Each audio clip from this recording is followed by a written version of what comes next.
Magandang araw mga kaibigan. Bigyan natin ng reaction, opinion itong article na publish sa Abante. Title, Arrest Team versus mga senador nakatambay na. Boying Rimulya. Wala umanong dapat ikabahala si Senate President Vicente Soto III sa grupong nagtutulak ng kudita sa Senado dahil malapit nang maaresto ang ilang senador na sangkot sa flood control scam. Ito ang sinabi ni Ombudsman Jesus Crispin Boying Rimulya sa gitna ng nabigong kudita sa Senado noong nakarang linggo kung saan balak sanang iluklok si Senadora Loren Legarda bilang kauna-unahang babaeng Senate President sa kasaysayan ng Pilipinas. Sa programang executive session sa DZRH nitong Sabado, binati ng mga co-host ni si Soto dahil may kumiliti umano sa kanya nitong nagdaang linggo. Dito na umiksina si Rimulya at nagbigay ng mensahe kay Soto. Huwag kayong mag-alala, yung arresting team naka-standby na. Bilis. Okay, naka-standby na. Kapag may naarestong senador sa hanay ng minority bloc, mababawasan ang bilang ng grupong gustong patalsikin sa pwesto si Soto. Hindi inilahad ni Rimulya ang pangalan ng mga senador na malapit nang maaresto, pero kabilang sa iniimbestigahan ng Department of Justice ay sina Senador Joel Villanueva, Jingo Estrada, Francis Escudero at dating Senador Ramon Bong Revilla. Si Villanueva ay may kinakarap na malversation complaint kung saan kabilang siya sa respondent sa 6 na reklamo laban sa Wawao Builders at Top-Notch Catalyst Builders Incorporated. Submitted for resolution na ang reklamo kay Villanueva. Sina Estrada at Revilla ay may kinakarap na hiwalay na plunder complaints sa DOJ. Nakapaloob naman sa draft report ng Senate Blue Ribbon Committee ang pagsasampa ng kasong kriminal laban kina Villanueva, Estrada, Escudero, Revilla, dating ako Bicol Party List Representative Saldico at dating Caloocan Representative Mitch Kahayon Oy. Ayon kay Prosecutor General Richard Padulyon, maaaring gamitin ng DOJ ang ilalabas na report ng Blue Ribbon Panel. At best, it may be considered as leads that the department can follow and look into, saad ni Paildon. Okay, so si Ombudsman, dating DOJ Secretary ngayon, Ombudsman Rimulya, magaling siyang magbigay ng statement sa media na ganyan. Para bang nakakatakot. Tawag namin yan, psychological warfare. Nandyan na, naka-standby na.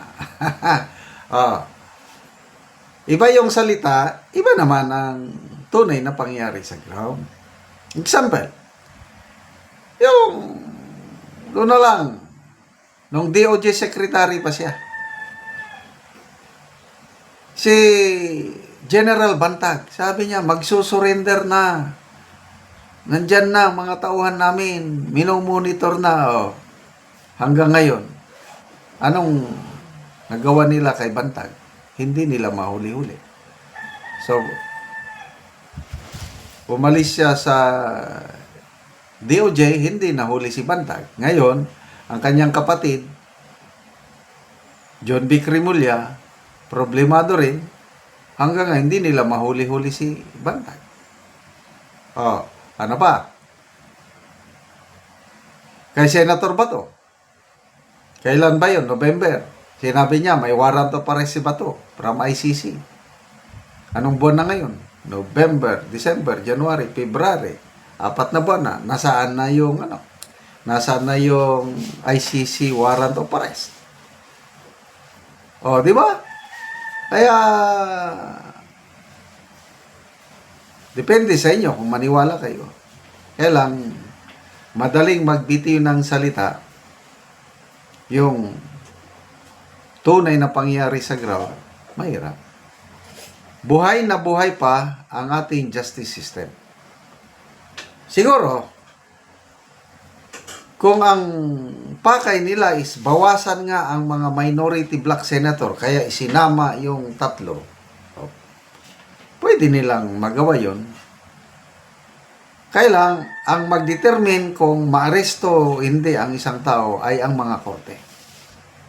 Ang ombudsman o ang DOJ, the only thing that they can do is to file a case in court.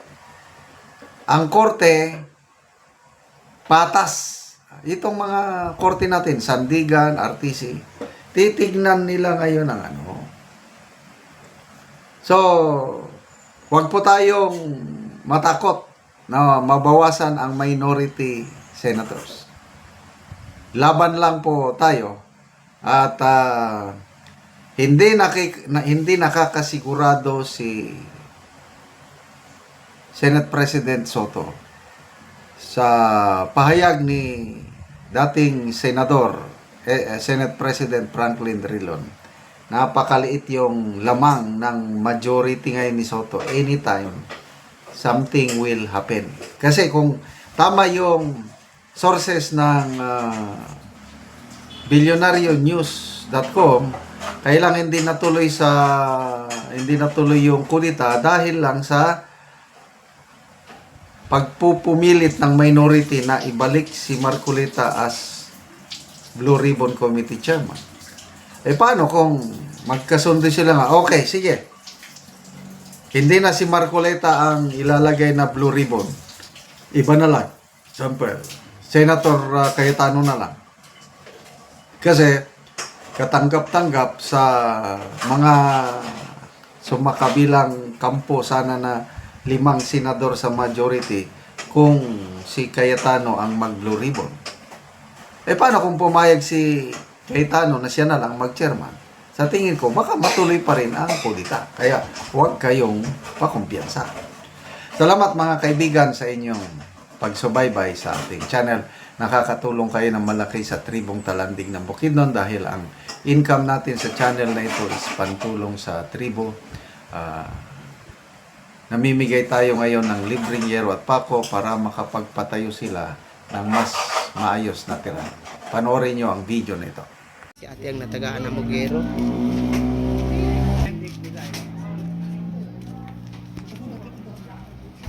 So, ano niya ang balay.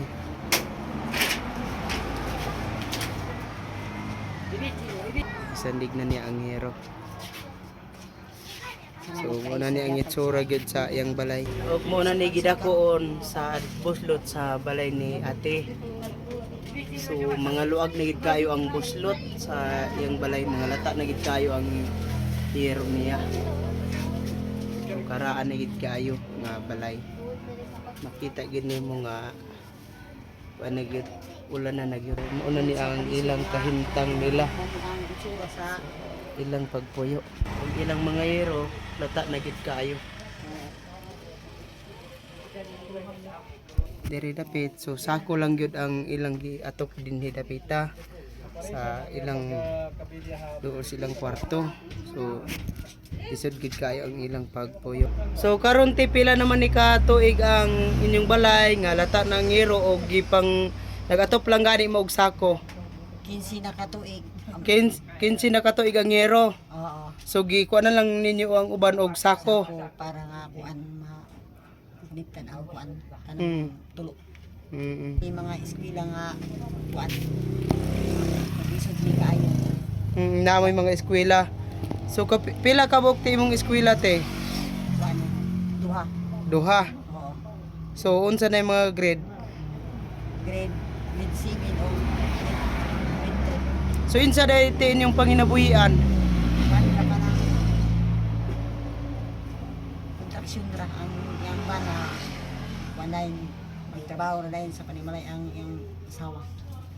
So lisod gyud ang ilang panginabuhian. Oo, wala gid kay tungod ra sa pampalit og bugas. Gakalisod pa gani magpalit og bugas. Oo. Oo, so salamat. Salamat sa Ginoo nga sa naghatag sa sin.